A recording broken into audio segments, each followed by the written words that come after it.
Bonjour à toutes et à tous, c'est Vieux Chat. Aujourd'hui, je vais vous présenter Les Chiens de Pavik par Olivier Truc. Ce roman policier est le quatrième ouvrage de la série sur le Grand Nord en Laponie. On y retrouve donc Clémette et Nina. Celle-ci a décidé de quitter la police des Rennes pour s'occuper d'un poste frontière entre la Finlande et la Russie. Clémette se trouve affublée d'un comparse, Kudjala, qu'il n'apprécie pas du tout.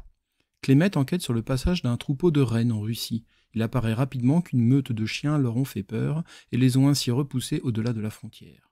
Clémette et Nina vont devoir joindre leurs efforts afin d'éviter un incident diplomatique lorsqu'il apparaît évident que les chiens doivent être abattus afin d'éviter que la rage ne se répande.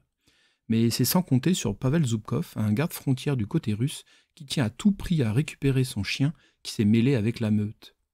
Les projets de ces protagonistes sont mis à mal par la volonté d'un ancien mafieux de remettre à jour un ancien abattoir tandis que Pierre Akiro, éleveur sami habitant en Finlande, désire créer un conseil sami unifié recouvrant les différents pays nordiques, y compris la Russie. Le style est toujours clair et agréable à lire. Ce qui pêche, c'est l'intrigue. C'est simple, il n'y en a que très peu. Je trouve difficile de qualifier ce livre de roman policier tant l'enquête semble dérisoire. Même si le passage de Rennes finlandais en Russie semble pouvoir créer de graves complications internationales, la menace ne fait que planer tout au long du livre pour justifier les actions de certains personnages. De plus, l'énigme des rennes est vite éventée. Ce sont les chiens sauvages qui les ont effrayés. Autant dire qu'il est difficile de partager l'inquiétude ou la joie des différents protagonistes. Seule l'évolution de Clémette est intéressante. Nina se retrouvant reléguée à la place des personnages secondaires. Clémette doit en effet se débrouiller avec le fan qu'il a reçu d'Annelie dans le livre précédent. Il représente beaucoup pour lui, mais tout au long du texte, il ne cessera de douter.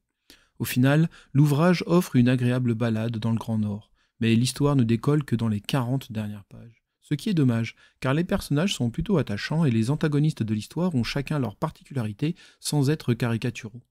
Voici un extrait situé au début du livre. Clémette balbutia, se sentant soudain stupide. Que faisait Nina ici ? Il ne l'avait pas revue depuis qu'elle avait quitté la police des Rennes des mois plus tôt.